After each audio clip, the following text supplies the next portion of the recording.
Oke, mari kita langsung masuk ke pembahasannya. Indonesia saat ini sedang menyiapkan sebuah model ekonomi baru yang sangat ambisius.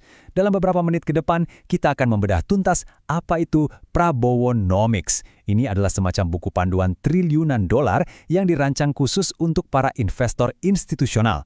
Tujuannya mengubah risiko menjadi peluang pertumbuhan. Mari kita mulai. Nah, ini dia peta jalan kita. Kita akan coba melihat semuanya dari kacamata seorang investor. Pertama, kita pahami dulu visi besarnya. Lalu, kita lihat apa sih mesin penggeraknya? Setelah itu, yang paling penting, kita analisis risikonya dan bagaimana tata kelolanya. Dananya dari mana? Apa dampaknya buat keuangan negara? Dan terakhir, kita akan simpulkan semuanya menjadi sebuah tesis investasi yang jelas. Oke, bagian pertama. Visi Negara Pembangunan 2.0. Untuk bisa memahami model ini, kita harus sadar bahwa ini bukan sekedar penyesuaian kebijakan biasa. Ini adalah sebuah pergeseran paradigma, sebuah evolusi mendasar dalam cara Indonesia melihat pembangunan negaranya. Nah, ini dia pertanyaan intinya.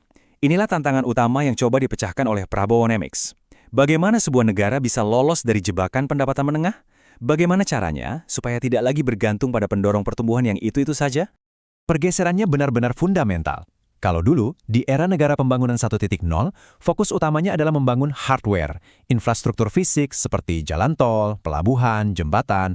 Nah, sekarang di versi 2.0, fokusnya beralih ke software, yaitu kualitas sumber daya manusia. Ini dianggap sebagai syarat mutlak, prasyarat utama untuk bisa tumbuh berkelanjutan dalam jangka panjang. Ada dua konsep kunci yang menjadi pilarnya. Biar gampang, Prabowonomics itu adalah strategi investasinya. Bayangkan, negara bertindak seperti seorang venture capitalist yang cerdas, yang secara aktif mengelola dan menumbuhkan portofolio aset-aset nasionalnya. Sementara Gridonomics, nah ini bukan soal serakah ya, tapi ini adalah strategi pendanaannya. Anggap saja ini seperti pendekatan seorang master chef. Nggak ada bahan yang terbuang. Semua pemborosan di anggaran dipangkas habis untuk mendanai pertumbuhan baru. Oke, jadi gimana caranya visi besar tadi bisa jadi kenyataan? Sekarang mari kita bedah mesin utamanya. Sebuah sovereign wealth fund dengan model super holding yang diberi nama Dana Rantara. Hal pertama yang harus kita pahami soal Dana Rantara adalah skalanya. Kita bicara soal dana kelolaan yang diproyeksikan mencapai 1 triliun dolar Amerika. Ya, Anda tidak salah dengar. Angka yang luar biasa besar, dirancang untuk mengkonsolidasi dan menumbuhkan aset negara secara masif. Tapi poin kuncinya bukan cuma soal ukurannya yang besar, ini adalah soal evolusi struktural. Dan antara ini beda banget sama model sebelumnya seperti INA. Kalau INA itu lebih seperti investor pasif, ya kan? Mirip reksadana biasa. Nah, dan antara ini adalah operator aktif. Sebuah super holding yang nggak cuma menaruh uang, tapi ikut turun tangan langsung mengelola dan merestrukturisasi aset-asetnya untuk menciptakan nilai tambah. Ini sebuah lompatan generasi. Lalu, dananya dari mana? Nah, ini yang sangat krusial buat para investor. Permodalannya dirancang agar bisa mandiri. Ada 3 tahap. Pertama, saham-saham BUMN kunci dipindahkan ke neraca Danantara. Kedua, neraca yang kuat ini dijadikan modal untuk menerbitkan obligasi korporasi. Ini penting karena artinya tidak menambah utang pemerintah secara langsung. Ketiga, ada yang namanya daur ulang aset strategis. Saham minoritas di aset yang sudah sehat dijual untuk mendanai proyek-proyek baru dari nol. Jadi, terciptalah siklus pertumbuhan yang berkelanjutan. Kita sudah lihat skala dan potensinya yang luar biasa. Tentu, pertanyaan berikutnya dari setiap investor adalah, bagaimana dengan risikonya? Bagaimana tata kelolanya? Lembaga-lembaga internasional seperti IMF sudah mewanti-wanti soal risiko utamanya, yaitu liabilitas kontinensi. Bahasa sederhananya begini, ada kekhawatiran kalau utang dana antara yang jumlahnya besar itu suatu saat bisa menjadi beban utang negara jika terjadi kegagalan. Tentu ini jadi perhatian serius, terutama bagi para pemegang obligasi negara. Lantas, bagaimana resiko ini dikelola? Nah, model ini dirancang dengan 4 pilar pengaman tata kelola untuk meyakinkan investor. Pertama, audit internasional wajib oleh firma-firma akuntansi terbaik. Kedua, pelaporan aset dan liabilitas yang transparan ke publik. Ketiga, adanya pengawasan independen yang terus disempurnakan. Dan yang terakhir, ini yang paling penting, ada mandat yang jelas untuk menjaga peringkat kredit Indonesia tetap di level investment grade. Ini juga sekaligus menjawab kekhawatiran investor lain soal efek crowding out atau dominasi pasar oleh negara.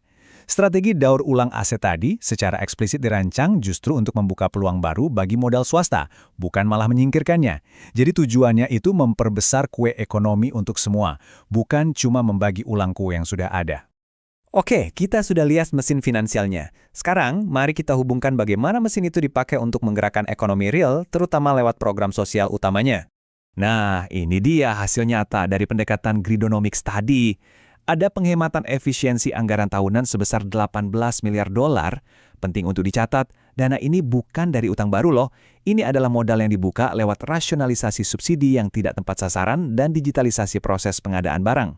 Di sini kita bisa lihat alurnya dengan jelas, dari penghematan ke investasi. Dana yang tadinya mungkin terbakar di subsidi energi yang boros, sekarang dialihkan langsung untuk mendanai program nutrisi nasional, makan bergizi gratis. Ini adalah investasi langsung ke human capital. Tentu saja, program sebesar ini menyediakan 82,9 juta porsi makanan setiap hari akan menciptakan apa yang disebut ekonom sebagai guncangan permintaan atau demand shock yang masif. Pertanyaan logisnya adalah, bagaimana caranya mencegah lonjakan permintaan ini agar tidak menyebabkan harga pangan meroket dan memicu inflasi? Strateginya adalah dengan membuat pasokan pangan lokal menjadi lebih elastis, lebih responsif. Ada 3 cara utama. Pertama, lewat kontrak farming atau pertanian kontrak jangka panjang untuk memberi kepastian produksi bagi petani. Kedua, investasi besar-besaran di rantai dingin atau cold chain untuk mengurangi makanan yang terbuang pasca panen. Ini juga sejalan dengan efisiensi anggaran kan? Dan ketiga, mengalihkan permintaan ke komoditas-komoditas lokal untuk mengurangi ketergantungan pada impor. Setelah memahami semua mekanismenya, kita sampai pada pertanyaan pamungkas bagi setiap investor. Jadi, bagaimana semua ini akan berdampak pada prospek fiskal negara? Mari kita lihat proyeksinya. Tapi sebelum kita lihat angka-angkanya, penting untuk diingat bahwa tujuan akhir dari semua manajemen risiko ini adalah untuk menciptakan stabilitas makroekonomi. Kenapa? Karena stabilitas inilah fondasi utama, syarat mutlak untuk bisa mencapai target pertumbuhan PDB yang berkelanjutan, yang menurut konsensus internasional berada di kisaran 5,1 hingga 5,2%. Nah, disinilah kita melihat ada 2 narasi yang berbeda. Proyeksi dari lembaga internasional seperti IMF dan AMRO melihat adanya risiko rasio utang terhadap PDB akan meningkat hingga sekitar 39,2%. Tapi di sisi lain, modal internal Prabowonomics justru menunjukkan cerita yang berbeda. Mereka berargumen bahwa dengan mekanisme pendanaan mandiri dan daur ulang aset, liabilitas kontingensi ini justru bisa ditekan secara aktif. Hasilnya, menurut mereka, bukan peningkatan utang melainkan stabilisasi. Oke, mari kita tarik benang merahnya dan rangkum semuanya menjadi satu kesimpulan, tesis investasi utamanya. Jadi, inilah tesis investasinya. Prabowonomics adalah sebuah sistem yang terintegrasi penuh. Model ini mengubah aset negara yang pasif menjadi mesin pertumbuhan yang bisa mendanai dirinya sendiri. Secara proaktif, risikonya dikelola melalui tata kelola berstandar global yang transparan. Model ini juga secara cerdas menjawab pertanyaan soal kualitas belanja negara dengan menghubungkan efisiensi anggaran langsung ke investasi SDM.